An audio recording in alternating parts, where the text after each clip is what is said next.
Hi, I'm Siona and today I'll be portraying the other. Hi, I'm Tanaya and I'll be playing Ibon. We're doing a story by Hortence Flexner called Voices. I heard a voice that called across the wind. A voice? My thoughts were prayers. What vision I have seen, no words have said. The dead, their souls are strange upon the air and cannot find the way to paradise. Perhaps they spoke. Or cannon far away. Oh no. Alas. And did you live in Remy? Before they came, but now the great shells have not left a house, not one. Even the church, Jean's church in which he heard the angels speak, is broken to the ground. Jean dwelt once in a prison far from home. There was a day. Ah well, she can forego the church. But no, we will rebuild it stone by stone. There is no village shall rest till it is whole. There's better work for Jean than to build a church. And let us think we have forgot again, or that we are afraid. It was so long ago, and now? But John is Dommi. We think of her as if she had not died. In early spring, we make a pageant, every spring for John, to show her as a girl, here where she lived, and heard the voices first. A shepherd girl, in clothes like these, like yours. I was a maid last May. You, Jean? And rode a charger too? Enamel like a man's, and were you mocked until you crowned the king at the day in the rhymes, thrown in his cell, and burned? All in the play? You saw it then. Perhaps you lived nearby. Yep, nearby. And are you coming now to find the things? The soldiers have not battered to a ruin? No, no. Nor I. What then? A hidden relic in the church? I should not seek for that in me. The one I wore for so many years for luck, about my throat. I gave the lad who played John's lover and fed. Relic and lad are buried in the ditch beyond Aris. How should I know? And so you came? I came to pray to John the Ark. Trucked all the way through blood and mire. To pray her come again. They say she hears, when May is young, and that her spirit flies close to Domremy when the leaves are new and tender things are born. You've had her come? Is there not strife enough? France has good friends, and all the kings are crowned. Jeanne d'Arc would make an end of war. She'd stop the guns. When she was just a girl, alone and mocked, she took a sword and flashed it through the land until she pressed the foe upon the sea. And would she not today? Shall one love France the less for shall one love France the less for being safe in paradise? Who was Jean? It was a miracle. I do not know. She was so young, so slight, but all her soul burned as a torch.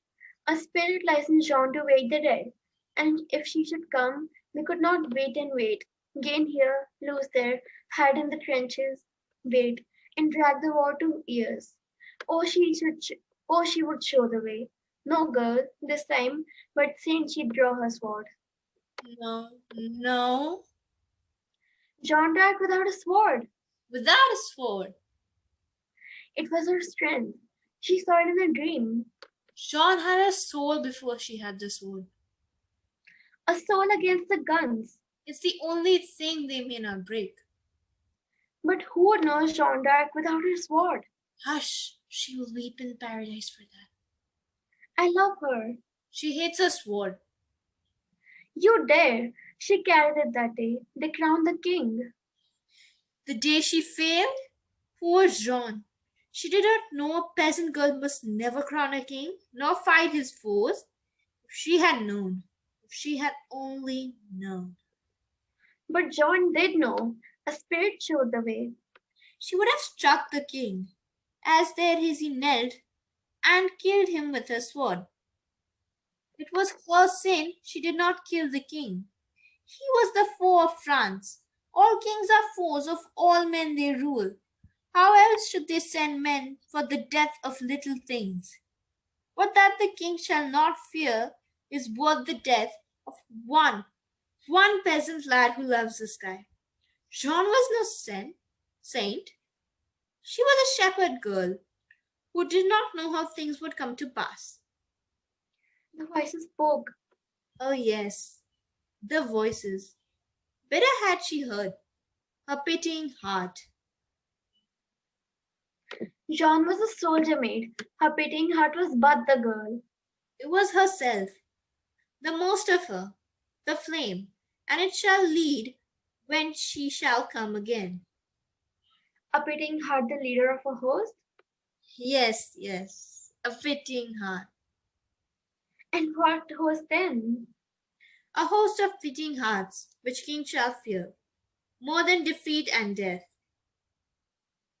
It is a dream, as mine, a dream. The voices were no more.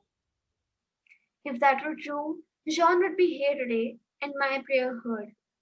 An army kings shall be feared, a silent host scattered, bereft, mourning at broken hearthstones in all lands, hating one thing, a hate that makes them kin, stronger than blood and bone, the hate of death, which is their love of life.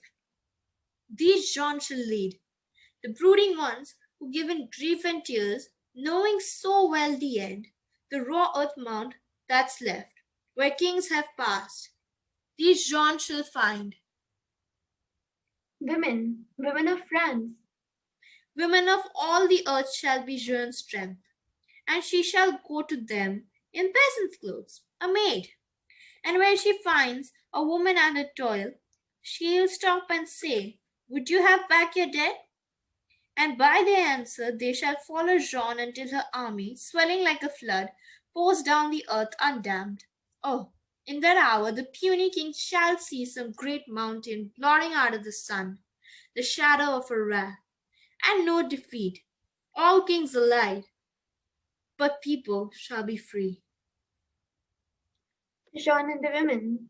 When? She was a peasant girl. A peasant girl. Voices. It was the maid herself. I'm afraid.